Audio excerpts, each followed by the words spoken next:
Hello indie game fans! As I've mentioned, the second half of 2020 really isn't pulling any punches, with one great indie game release after the next. So the top 10 best upcoming indies of the month begins with Zelter.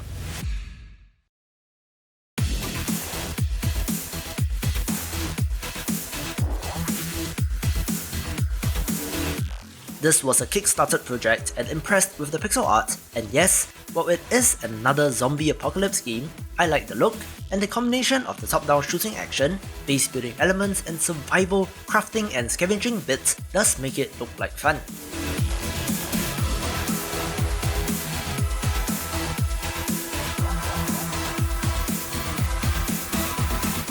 It is single player only, but has been described as Stardew Valley crossed with State of Decay, so if you're looking for more action in your life sim games, this will be of interest.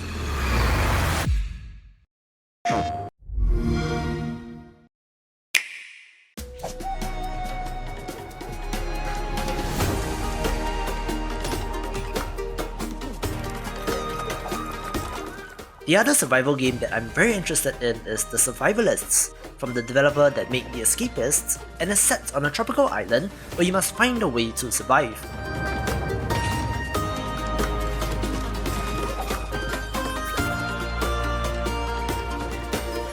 On top of the basic survival mechanics like hunger and thirst, there are wild animals, mythical enemies, and plenty of adventure and fun to be had.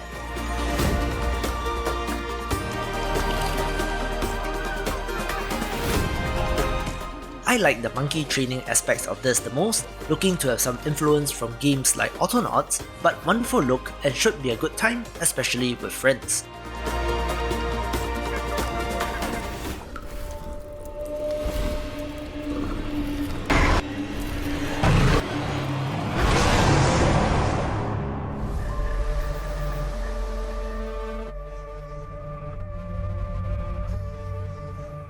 A good month for CRPGs, on top of the long-anticipated release of Baldur's Gate 3, which is not indie given the size of Larian, Solasta Crown of the Magister is of interest as well.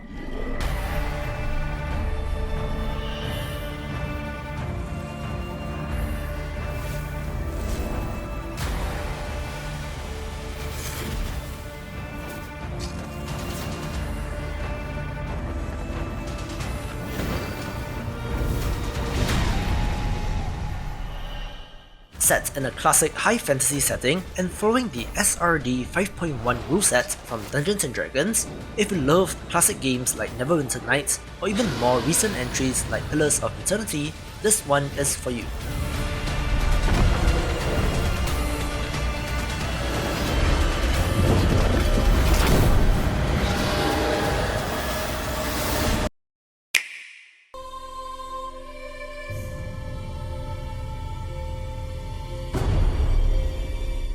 Of course, the long-anticipated Vigil the Longest Night makes an appearance since I got all hyped up for it, and it's a dark and moody action platformer that has both Metroidvania and Souls-like influences.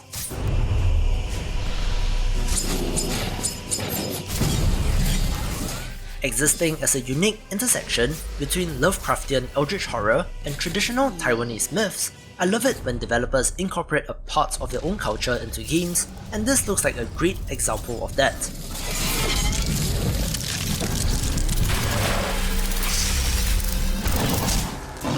Gives me some blasphemous vibes as well, so I have very high hopes for this. When darkness breeds a curse disdained, it's time to enter the Ring of Pain.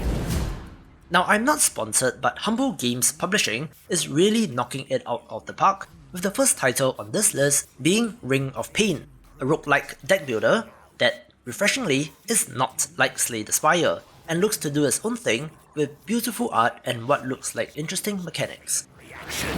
Encounters come to you each turn. To fight or stealth, you must learn. Mimic's treasure soon is ours, equipping items, passive powers. Choose your gear to synergize. Build to playstyle, optimize. Careful who you listen to. Darkness waits to prey on you. Observe the ring and strategize. Learn, adapt, or face demise. I have a gift on one condition. Quench the thirst. It's your audition.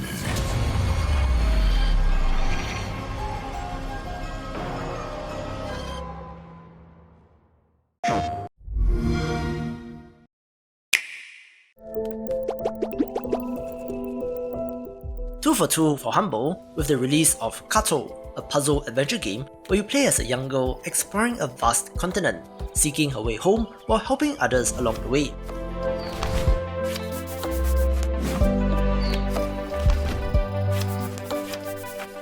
From the name, cartography and the map is central to this, where you're able to shift and place map pieces through the course of exploration and puzzle solving.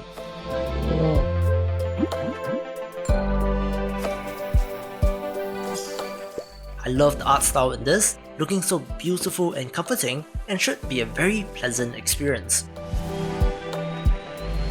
Ever since the fall, dwarven clans live scattered across Agartha.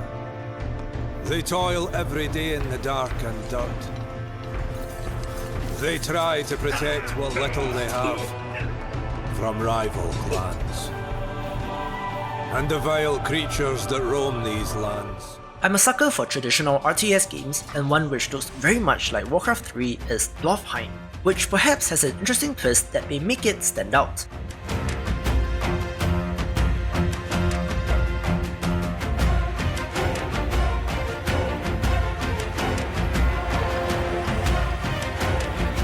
On top of skirmish mode, where you build and expand your base, there's sandbox, survival and multiplayer modes, with the latter few feeling more like base builders and something like they are billions.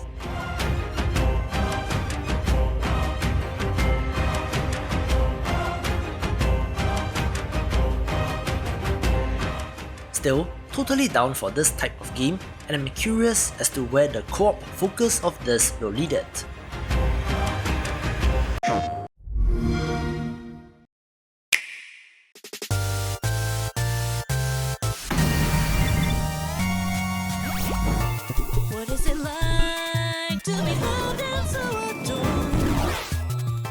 The final Humble title on this list, Ikenfell, is a Magic Academy Tactics RPG where you play as a group of magical students uncovering dark secrets while fighting monsters and bosses. I like the pixel art in this, with the grid-based tactical combat looking good as well, since it incorporates timing mechanics like a Mario RPG. This has an interesting vibe from the choice of music in the trailers so far, and looks like it should capture the magical school setting very well, with multiple locations like the Alchemy Labs, an astronomy tower, the student dorms and such, so certainly one to check out, especially if you don't want to support that other major franchise. Someone who's got nothing to show for. If fashion moves and just be second best, I can't be good enough for you. I won't lose to you. Look at me now, it's showtime.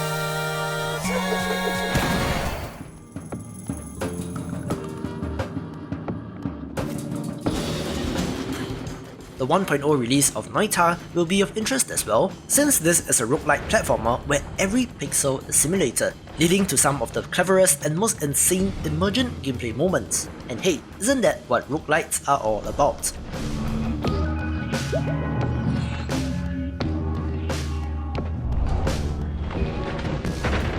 It is impressive graphically, with an interesting magical wand system that is worth exploring, and having only dabbled a bit in early access, the 1.0 release will be a good place for me to go back.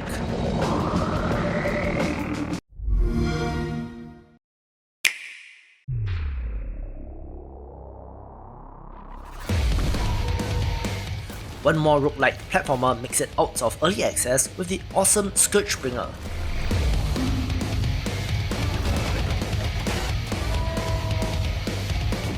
If I were to make the best action roguelikes video a month later, this game would be on that list, but very impressed with what is there so far, taking the #1 spot.